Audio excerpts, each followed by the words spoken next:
ala Rasulillahi wa ba'd. Tayyib Bapak Ibu, adik-adik jamaah salat maghrib rahimani wa rahimakumullah.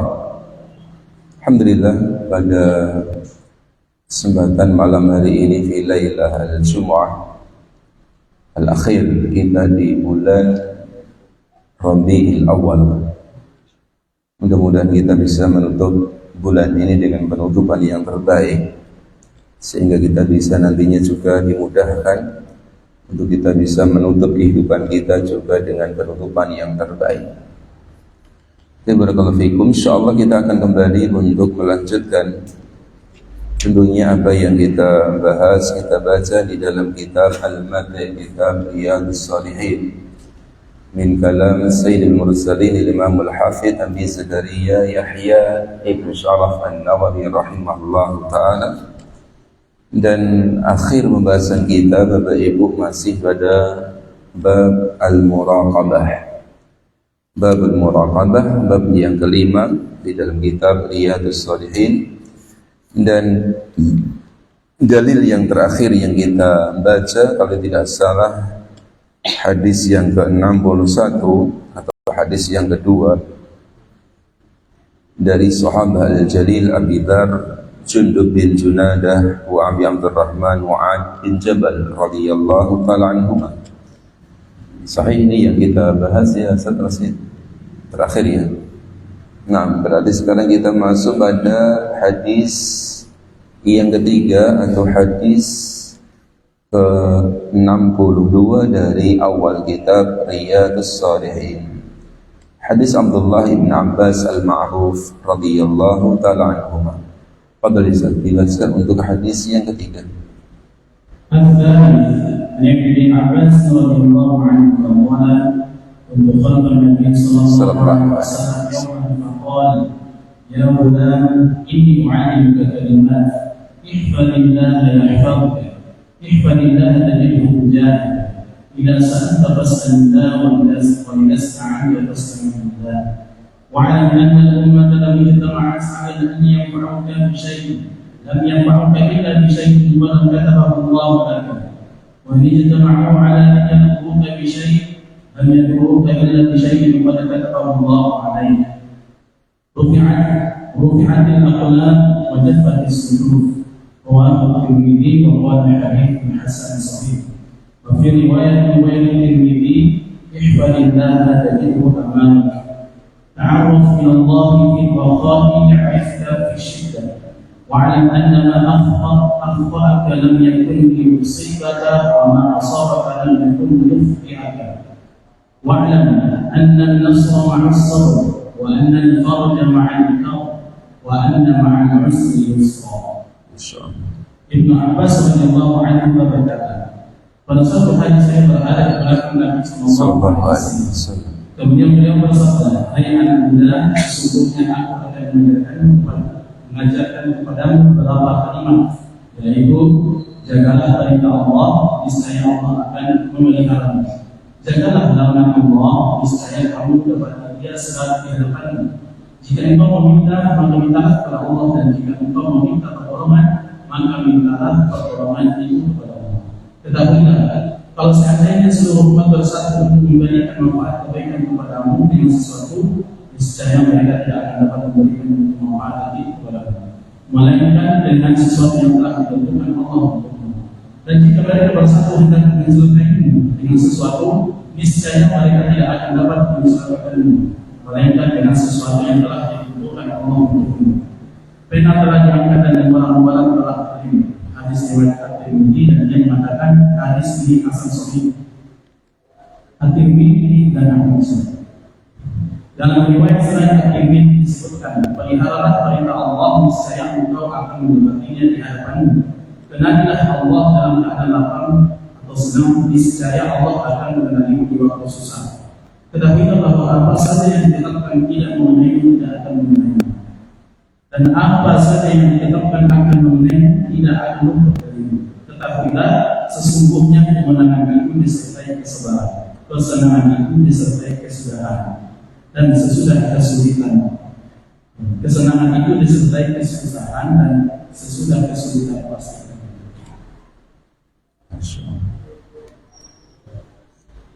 Coba perhatikan Bapak Ibu pada hadis yang ketiga, hadis yang ke-62 di dalam babul muraqabah. Al-Imam Nawawi rahimahullahu ta'ala kemudian menukilkan satu hadis yang ma'ruf, hadis dari sahabat al-jalil Abdullah ibn Abbas radhiyallahu ta'ala anhuma. Saya yakin panjenengan sudah sering mendengar, sering membaca, bahkan mungkin sudah hafal di dalam hadis ini.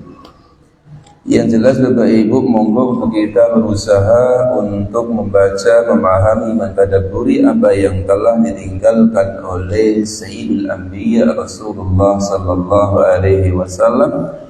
Karena insyaallah di dalam nasihat ini tentunya nasihat yang paling berharga untuk kita, khususnya umat Rasulullah sallallahu alaihi wasallam, di dalam mengarungi kehidupan di dunia yang tentunya kita paham dunia sesuatu yang berat. Nah, coba perhatikan Bapak Ibu dari sahabat al-jalil Abdullah ibn Abbas radhiyallahu ta'ala anhu qala kuntu khalfan nabi sallallahu alaihi wasallam yauman. Saya itu suatu hari di belakang Rasulullah sallallahu alaihi wasallam. Ternyata disebutkan di belakang Rasulullah sallallahu alaihi wasallam di sini Bapak Ibu. Ternyata di belakang maksudnya di belakang ketika naik bersama Rasulullah SAW di tunggangan, entah itu onta atau keledai. Yang jelas diboncengkan oleh Rasulullah sallallahu alaihi wasallam di atas kendaraan hewannya. Dan ini sesuatu yang diperbolehkan di kalangan para ulama untuk menunggangi kendaraan ataupun hewan selama itu tidak memberatkan hewan tersebut. Ketika berdua atau bertiga maka itu boleh. Nah, sebagaimana Rasulullah SAW sering memboncengkan termasuk Mu'ad bin Jabal radhiyallahu ta'ala. Apa itu? Ternyata ketika diboncengkan oleh Rasulullah SAW, ini kesempatan yang sangat luar biasa digunakan oleh Rasulullah SAW. Untuk apa? Untuk menasihati Abdullah ibn Abbas. Coba perhatikan Bapak Ibu, ternyata namanya orang berdakwah itu tidak mesti berada di mimbar, berada di majelis. Ya dimanapun dan kapanpun itu digunakan oleh Rasulullah SAW untuk menanamkan tentunya pemahaman yang sahih. Termasuk ketika memboncengkan Abdullah bin Abbas, sepupunya Rasulullah SAW. Apa yang dinasihatkan oleh Rasulullah SAW kepada Abdullah bin Abbas radhiyallahu ta'ala anhuma? Coba perhatikan. Faqala ya gulam. Maka Rasulullah SAW kemudian memanggil ya gulam, wahai gulam. Kalau dalam terjemahan tadi, wahai anak muda. Sebenarnya untuk gulam itu di bawahnya anak muda. Gulam disebutkan para ulama dari umur fitam sampai qablal bulugh, yaitu setelah lepas dari netek, ya, sampai kemudian sebelum balik, itu namanya gulam. Bahkan para ulama menjelaskan ternyata ketika itu Abdullah bin Abbas itu berumur sekitar 10-an tahun. Baru ketika itu berumur 10 tahun. Kalau 10 tahun berarti umur berapa?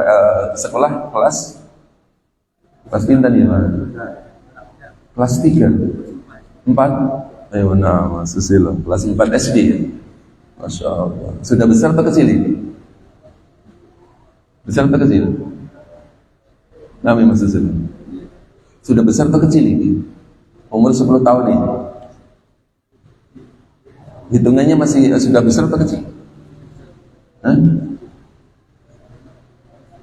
Coba, inilah bedanya Bapak Ibu, apa istilahnya didikan zaman Rasulullah SAW dan terus berlaku sampai sekarang.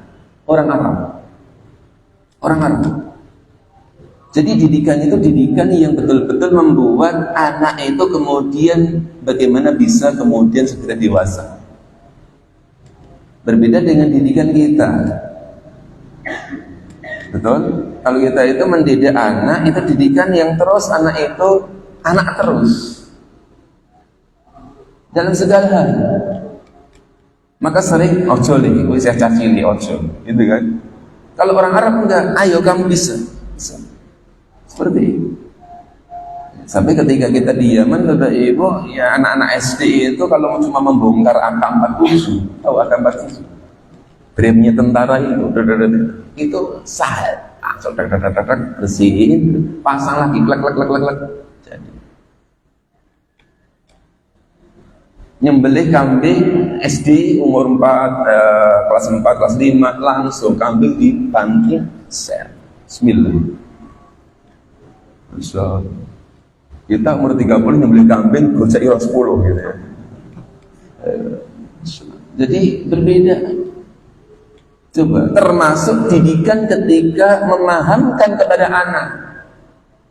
Sering ketika kita mendapatkan, atau kita sendiri Bapak Ibu ketika menasihati anak-anak kita, atau mungkin ketemu anak kecil, pasti nggak lepas Mas, sekolah sing pinter ya.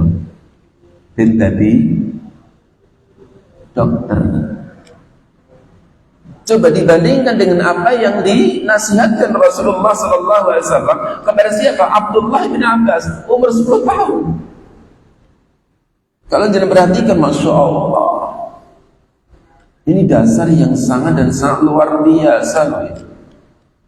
Untuk apa? Untuk kehidupannya di dunia dan kehidupannya besok pada yaumul qiyamah. Coba perhatikan, Masya Allah Bapak Ibu.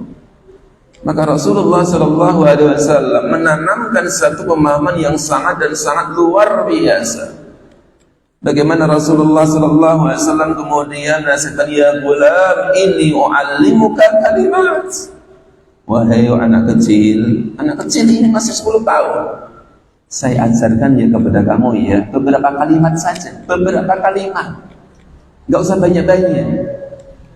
Ini wa'allimuka kalimat, saya akan ajarkan kepada kamu beberapa kalimat. Camkan ya, perhatikan ya, agar betul-betul ketika diberitahu seperti itu, kemudian Abdullah bin Abbas betul-betul perhatikan. Enggak langsung ya gulam, ihfadillah yadfadillah, ihfadillah tajidhu tujahak, idza sa'alta fas'alillah, idza sa'alta fas'alillah. Enggak. Tapi betul-betul ditekankan Rasulullah SAW, inni u'allimuka kalimat. Saya akan ajarkan kepada kamu beberapa kalimat. Perhatikan wahai anak kecil, wahai Abdullah bin Abbas. Apa itu? Yang pertama adalah ihfadillah yahfadka. Langsung pada poin yang paling pokok. Jadi orang hidup di dunia ini ada tugasnya, jagalah Allah. Jagalah Allah. Tentunya maksudnya ketika kalimat ini bisa dipahami, tidak perlu dijelentrehkan oleh Rasulullah kepada anak kecil ini, pada anak kecil ini. Ihfadillah yahfadka. Si anak kecil Abdullah bin Abbas ketika kecil itu apa? Langsung paham loh. Jagalah Allah, maka Allah akan menjaga. Si anak itu kemudian gimana menjaga Allah ya? Enggak. Tapi langsung bisa dipahami, oh menjaga Allah alias menjaga apa yang telah diperintahkan oleh Allah Tabaraka wa Ta'ala, syariat apa yang diperintahkan oleh Allah Tabaraka wa Ta'ala, menjalankan perintah, menjauhi larangan. Coba, ihfadillah yahfadka. Kalau engkau menjaga Allah, maka Allah akan menjagamu. Menjaga apa? Umum. Allah akan menjagamu di dalam urusan agamamu, dalam urusan duniamu. Semuanya Allah akan jaga. Berarti apa? Simpel sekali Bapak Ibu.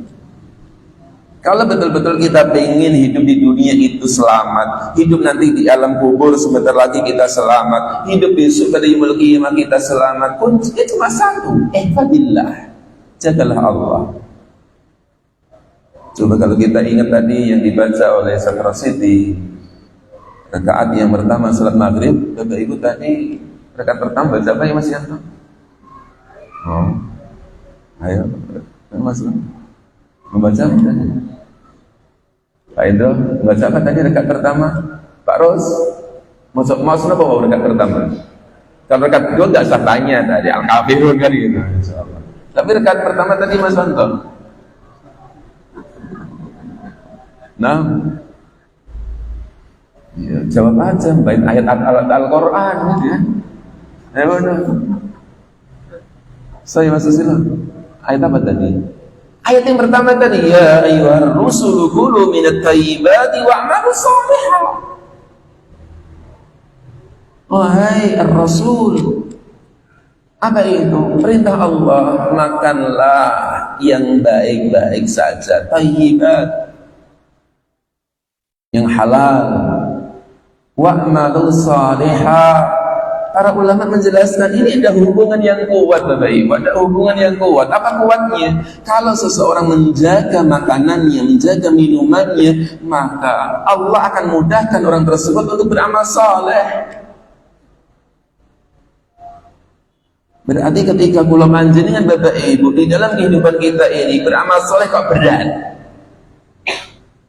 maka paling pertama kali lihatlah makanan dan minuman yang kita masukkan ke mulut kita. Mungkin masih banyak hal-hal yang haram atau hal-hal yang subhat, yang itu akan berefek pada tingkah laku termasuk amaliyah kita, termasuk ibadah kita. Maka ini kembali kepada hadis ini Bapak Ibu, ihfadillah yahfadka, jagalah Allah. Jagalah Allah alias makanlah perkara-perkara yang halal, makanan-makanan yang halal, minuman-minuman yang halal, zatnya atau asalnya halal. Maka Allah akan menjagamu. Menjaga apa? Allah juga akan memudahkan kamu untuk kemudian beramal-amal yang saleh. Jadi orang yang menjaga Allah Bapak Ibu, menjaga syariat-syariat Allah, maka Allah akan menjaga di dunia, menjaga di akhirat, menjaga agamanya. Kenapa? Al-jaza min jinsil amal. Balasan itu akan disesuaikan dengan kadar amalnya. Ihfadillah yahfadka, ihfadillah tajidhu tujahak. Jagalah Allah, maka Allah akan kamu dapatkan di hadapanmu. Alias Allah akan senantiasa menolongmu, senantiasa bersamamu, alias pertolongan Allah tabaraka wa ta'ala. Coba perhatikan baik-baik. Ini yang pertama. Ini yang dinasihatkan Rasulullah SAW kepada Abdullah bin Abbas khususan, dan umumnya adalah kepada kita umat Rasulullah SAW. Gimana kita dengan nasihat yang pertama ini Bapak Ibu? Sudahkah kita menjaga syariat-syariatnya Allah tabaraka wa ta'ala? Maka tentunya setiap diri kita yang tahu tentang diri kita sendiri. Yang kedua, apa itu? Idza sa'alta fas'alillah wa idza ista'anta fasta'in billah. Ini dua kalimat yang tentunya sebenarnya satu kalimat. Idza sa'alta fas'alillah wa idza ista'anta fasta'in billah, karena isti'anah termasuk dari as-su'al. Karena minta pertolongan itu termasuk dari as-sa'al, meminta. Coba perhatikan baik-baik.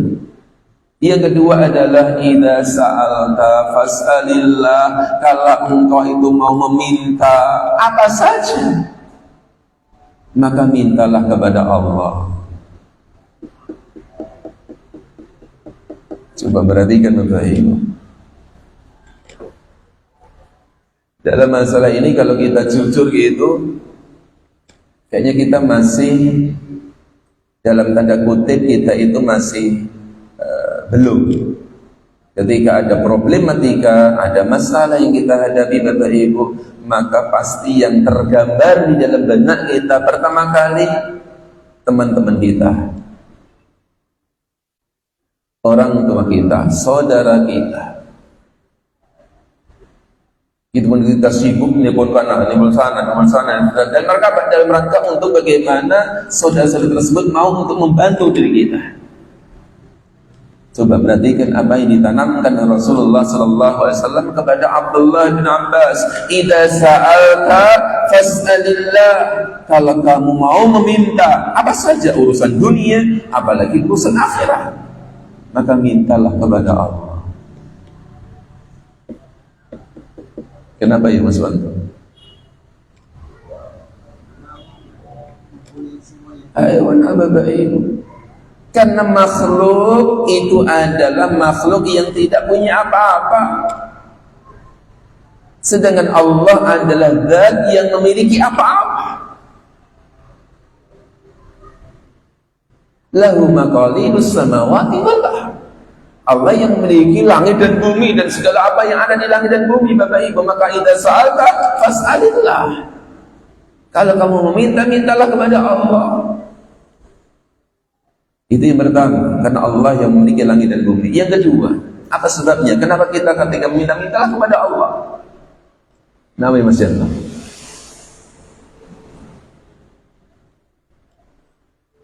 Apa? Karena Bapak Ibu yakin kalau kita itu meminta kepada makhluk siapapun itu, maka lebih banyak kita akan kecewa.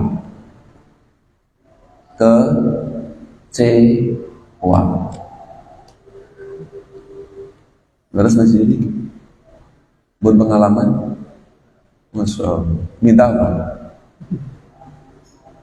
Bapak Ibu yakin kita pasti sudah pengalaman semuanya, Bapak Ibu. Ketika kita itu minta kepada seseorang, kepada al-makhluk, Bapak Ibu, ending akhirnya kecewa. Kalau tidak kecewa, misalkan itu betul-betul memberi, Bapak Ibu, ada madarat yang jauh lebih besar. Apa madaratnya? Kebanyakan dari kita kemudian akan bersandar kepada orang tersebut, tawakal kepada orang tersebut.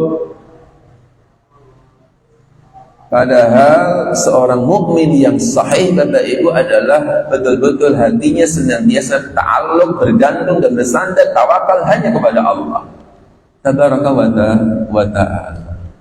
Maka tidak aneh bagaimana para sahabatul kiram radhiyallahu taala anhum, Bapak Ibu, itu sampai berbaiat dengan Rasulullah sallallahu alaihi wasallam. Apa baiatnya?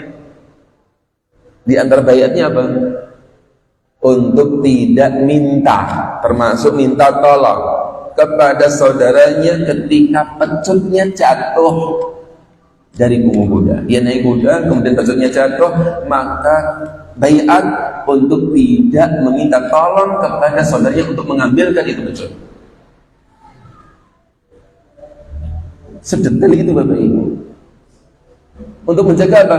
Untuk menjaga hati agar betul-betul hati ini tidak bersandar, bergantung kepada al-makhluk. Kenapa? Kalau kita bersandar bergantung kepada makhluk, ending akhirnya kecewa. Kalau tidak kecewa, maka hati ini terus bersandar dan tergantung kepada makhluk. Akan mengurangi tauhidnya seseorang. Akan mengurangi tauhidnya seseorang. Maka idza sa'alta fas'alillah wa idza sta'anta fasta'in billah. Ketika minta tolong, khusus ini. Tadi yang pertama idza sa'alta kan umum, minta apa saja. Urusan dunia, urusan akhirat, semuanya mintalah kepada Allah. Kemudian khusus wa idza sta'anta fasta'in billah. Kalau minta pertolongan, mintalah kepada Allah. Nah, Bapak Ibu, kalau berkaitan masalah isti'anah ini, Bapak itu minta tolong ini, pasti jenengan akan langsung teringat dengan satu ayat. Apa ayatnya? Yang senantiasa jenengan baca setiap salat. Masa sila? Ihdinas siratal mustaqim. Sebelumnya, iyyaka na'budu wa iyyaka nasta'in. Loh, jenengan senantiasa Bapak Ibu ketika sholat Bismillahirrahmanirrahim, Alhamdulillahirabbil alamin, Arrahmanirrahim, Maliki yaumiddin. Jenengan terus senantiasa membaca Iyyaka na'budu wa iyyaka nasta'in. Jenengan imut betul itu. Imut betul. Dan senantiasa kita itu ikrar. Apa ikrar? Ikrar itu kemudian setuju, yakin, berjanji di mata Allah. Iyyaka na'budu wa iyyaka nasta'in. Namung dumateng panjenengan ya Rabb, kula niku ibadah. Wa iyyaka nasta'in, dan namung dumateng panjenengan ya Rabb, kula nyuwun pertolongan.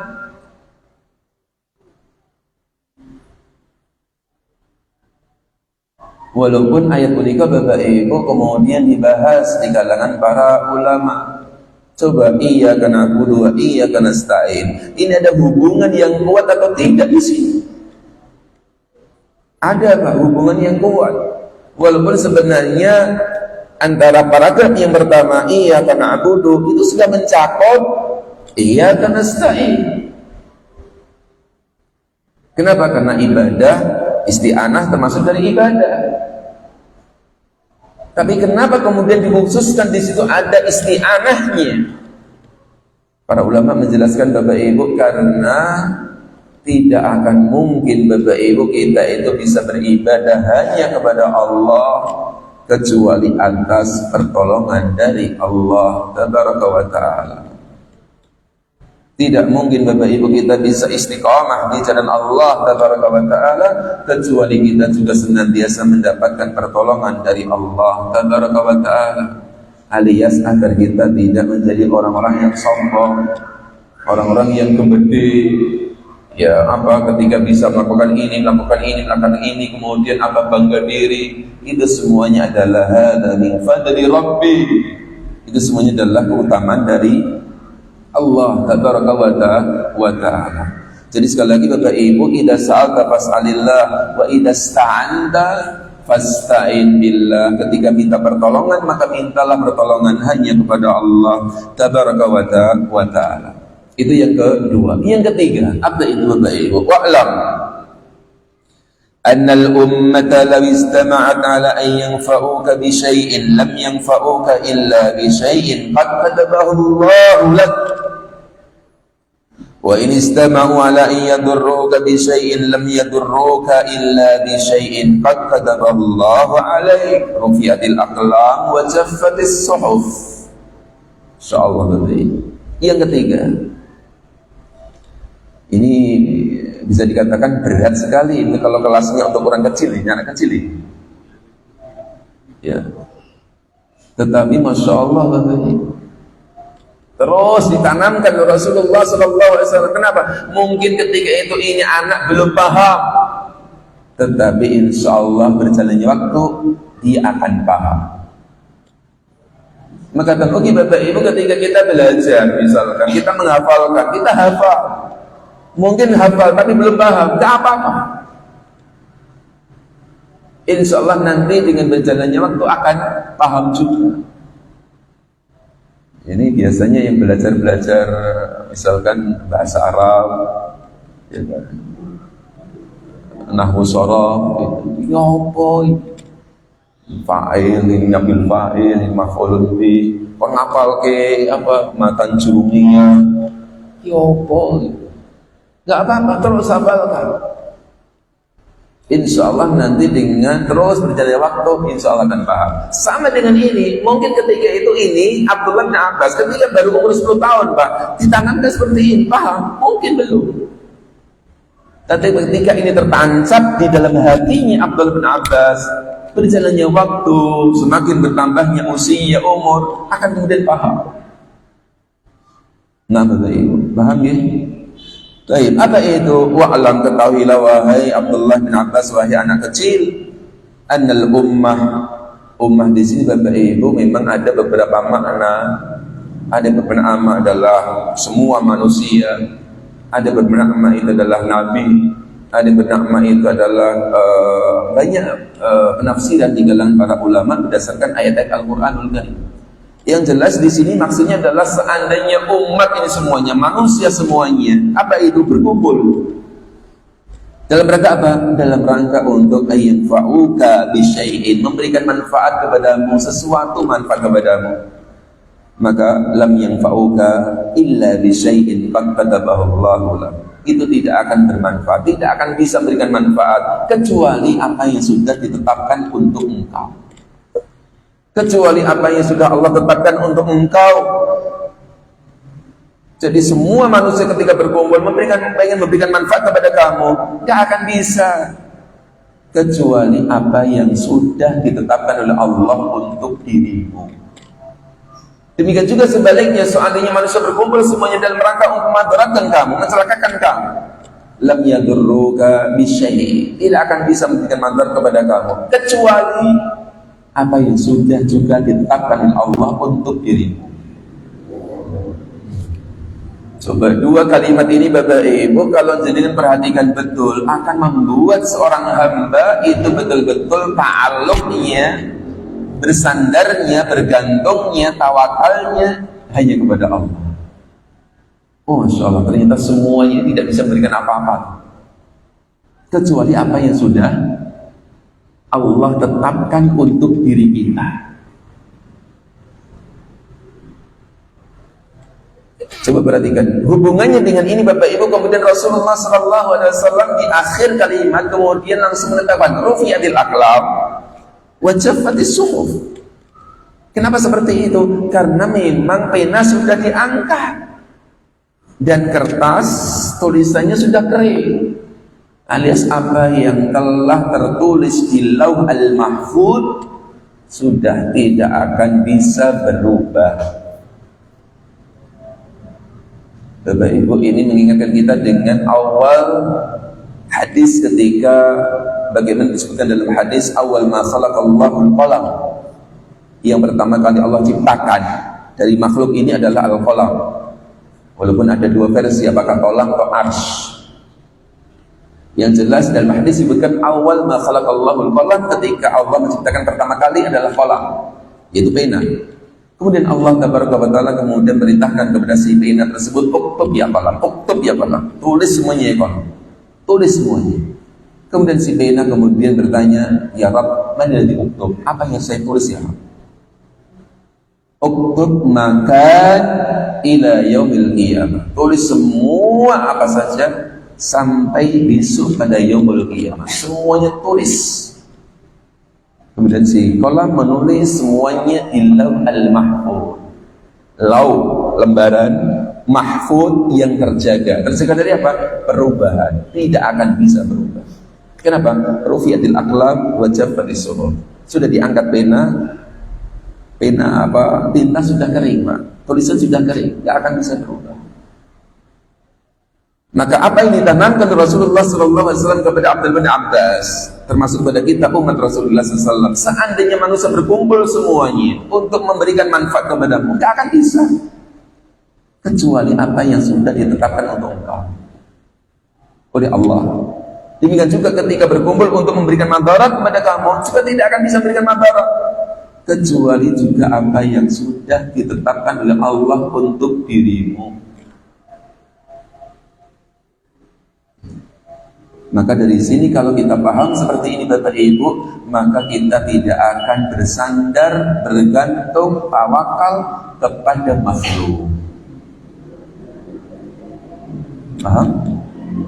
Baik. Tapi ini prakteknya yang berat ini. Prakteknya yang susah Bapak Ibu. Pasti kita itu apa? Bersandar, tawakal, kemudian bergantung kepada makhluk yang di situ secara zahir mungkin bisa memberikan manfaat, atau mungkin akan memadaratkan diri kita. Contoh simpel ketika kita sakit, ya kan, ketika kita sakit Bapak Ibu, maka rata-rata kita itu pasti akan hati kita bergantung, bersandar kepada dokter. Ya dok, saya sakit ini, obatnya apa, seterusnya. Pertanyaan seperti ini Bapak Ibu, pertanyaan yang kalau tidak hati-hati kemudian akan membuat hati kita bersandar tawakal kepada dokter tersebut. Walaupun pertanyaannya sama, mungkin berbeda kondisinya. Yang satu selamat tauhidnya, yang satu cedera tauhidnya. Siapa yang cedera tauhidnya Bapak Ibu? Yang dia kemudian totalitas bersandar kepada dokter, pada obat, lupa kepada yang berikan sebab, yaitu Allah. Maka yakin semuanya sudah ditetapkan untuk diri kita oleh Allah Tabaraka wa Ta'ala. Maka mintalah pertolongan, minta kepada Allah. Ketika mintalah kepada Allah, bersandar kepada Allah, bergantung kepada Allah Tabaraka wa Ta'ala. Baik. Rawahu Tirmidzi wa qala haditsun hasanun sahih, wa fi riwayatin ghairi Tirmidzi ihfadillaha tajidhu amamak. Ya, tadi hadis riwayat Tirmidzi dan dikatakan haditsun hasanun sahih, dikatakan oleh Imam Tirmidzi hadisnya hasan sahih. Kalimat hasan sahih Bapak Ibu sudah dijelaskan oleh para ulama, maksud perkataan Imam Tirmidzi. Ada yang mengatakan itu mungkin hadisnya ada beberapa jalan. Ya, yang satu jalannya hadisnya hasan, yang satu jalannya hadisnya sahih. Ada juga yang mengatakan kalau cuma satu jalan bagaimana itu hadis kok hasan sahih? Kalau hasan kan ya hasan sahih. Maka kemudian para ulama menjelaskan, oh hasan itu adalah matannya sahih, hasan sanadnya, sahih matannya. Yang jelas ini perkataan ma'ruf inda Tirmidzi, ma'ruf istilah yang disebutkan oleh Imam Tirmidzi sering mengatakan haditsun hasanun sahih. Kemudian wa fi riwayatin dari Tirmidzi, sedangkan riwayat selain Tirmidzi apa itu ihfadillah tajidhu amamak, ini sama dengan awal. Ihfadillah yahfadka, ihfadillah tajidhu tujahak. Sama. Ihfadillah tajidhu amamak. Kau menjaga Allah, maka Allah akan dapatkan Allah di hadapanmu, alias Allah akan senantiasa menjagamu, menolongmu. Kemudian ta'arraf ilallahi birraha ya'rifka fis siddah. Ada tambahan di sini yang tidak ada dalam riwayat Imam Tirmidzi. Apa itu ta'arraf ilallahi birraha? Maka senantiasalah ingat kepada Allah, ingat kepada Allah ketika kamu dalam kondisi longgar, dalam kondisi bahagia, dalam kondisi kecukupan, ingatlah kepada Allah. Apa konsekuensinya? Konsekuensinya Allah pasti akan ingat kamu ketika kamu dalam kondisi sempit. Dari sini pahami apa? Pahami Pak Ros. Berarti orang hidup nggak akan mungkin longgar terus. Pasti akan mengalami yang namanya sempit. Paham? Jadi hidup di dunia Bapak Ibu siapa saja, apakah yang punya harta, punya kedudukan atau tidak, pasti akan mengalami yang namanya hidup itu kadang juga longgar, kadang juga sempit. Karena inilah kehidupan dunia. Dunia adalah sesuatu yang terus berubah dan berganti kondisi dan keadaannya.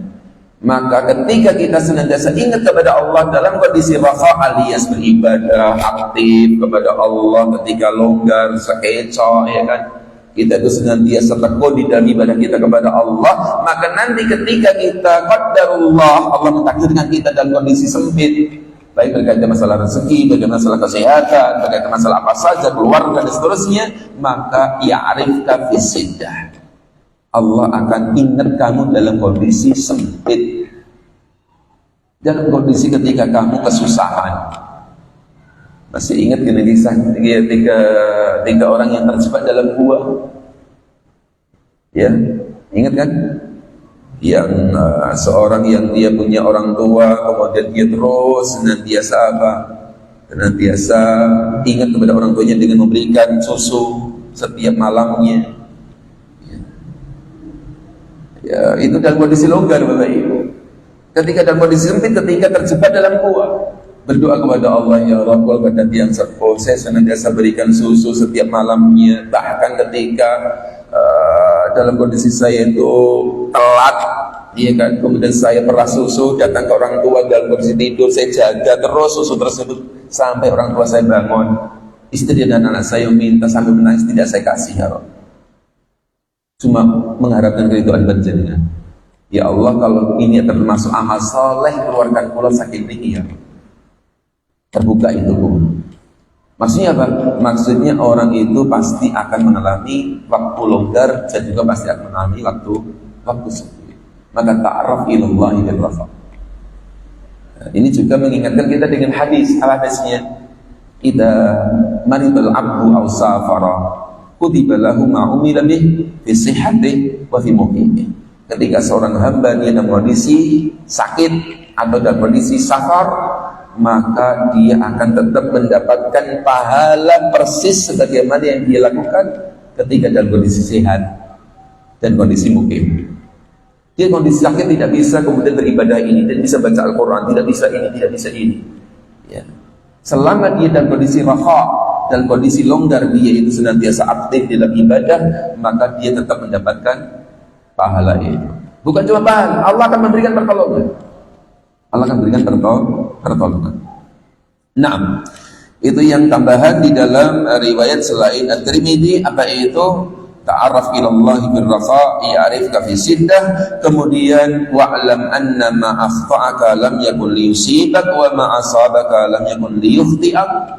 Ini juga sesuatu yang sangat dan sangat penting untuk kita tanamkan di dalam hati-hati kita, Bapak Ibu. Apa itu? Ma asabaka lam yakun liyukhti'ak wa ma akhta'aka lam yakun liyusibak. Apa yang sudah ditetapkan untuk engkau enggak akan lepas, dan apa yang tidak ditetapkan untuk engkau juga tidak akan bisa kena. Sudah selesai. Saya masih antar pernah mengalami apa?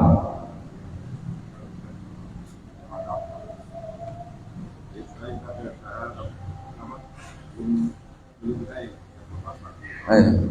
Pernah ngalami? Tinggal ngemplok hilang ya Mas. Tapi tanpa apa sadar, tanpa diketahui malah dapat. Ayo belum pernah ngalami? Saya yakin semua dari kita pasti pernah ngalami. Ya. Jadi ini Bapak Ibu menjelaskan apa? Menjelaskan bahwasanya orang yang dia itu betul-betul kuat keimanan berkaitan dengan masalah takdirnya Allah Tabaraka wa Ta'ala, maka orang yang paling nyaman tenang hidupnya. Berarti Bapak Ibu ketika kula panjenengan hidup wonten ing donya menika tasih mudah goncang. Si mudah goncang niku sithik-sithik goncang, sithik goncang Bapak Ibu, berarti kesimpulannya keimanan kita dengan masalah takdirnya Allah masih lemah. Nabi Pak Indro, ketika kita dapat, ya wajar saja bahagia, biasa mawar, standar. Ketika hilang atau mungkin tidak dapat, ya susah betul. Susah betul. Ya susah kan, ning standar mawar. Maka tidak aneh Rasulullah SAW senantiasa mengajari dengan kalimat yang tidak bisa lepas itu, alhamdulillah. Ketika dapat, alhamdulillah, alladzi bi ni'mati tatimmu shalihat. Ketika tidak dapat ataupun hilang, alhamdulillah ala kulli hal. Sekecil baik. Kenapa? Karena semuanya baik kok. Semuanya baik. Maka orang yang paling nyaman hidupnya Bapak Ibu di dunia ini, orang yang paling kuat keimanan berkaitan masalah takdir apa? Ma asabaka lam yakun liyukhti'ak wa ma akhta'aka lam yakun liyusibak. Apa yang ditetapkan untuk engkau enggak akan lari, pasti akan mengenai dirimu. Dan apa yang tidak ditetapkan untuk engkau tidak akan kena, walaupun tinggal ngemplok, walaupun sudah itu di depan mata kita, maka tidak akan kena. Maka ini sesuatu yang Masya Allah Bapak Ibu luar biasa, apa yang ditanamkan oleh Rasulullah Sallallahu Alaihi Wasallam. Wa'lam anna an-nasra ma'al sabri wa anna al-faraja ma'al karbi wa anna ma'al usri yusra. Sedangkan masih ada 3 poin tentunya di sini. Apa itu? Ketahuilah bahwasanya pertolongan itu akan bersama dengan kesabaran. Bersama, Pak. Kalau jenengan pengen mendapatkan pertolongan, maka jenengan harus sabar. Insya Allah pertolongan itu bersama kesabaran. Karena bersama itu seperti ini. Kalimat bersama itu seperti ini. Selama kita sabar, maka akan datang pertolongan dari Allah Tabaraka wa ta'ala. Perhatikan, yang kedua, wa annal faraja ma'al karbi. Wa annal faraja ma'al karbi. Apa faraj? Faraj itu adalah jalan keluar, pertolongan, sesuatu yang mudah. Maka itu ma'al karbi, ma'a sesuatu yang sempit. Apa pahami Bapak Ibu, kalau kita itu mengalami satu hal yang berat, satu hal yang berat banget, maka nggak usah kita itu kemudian bahasanya sedih yang berlebihan. Kenapa? Itu nggak akan lama, nggak akan lama.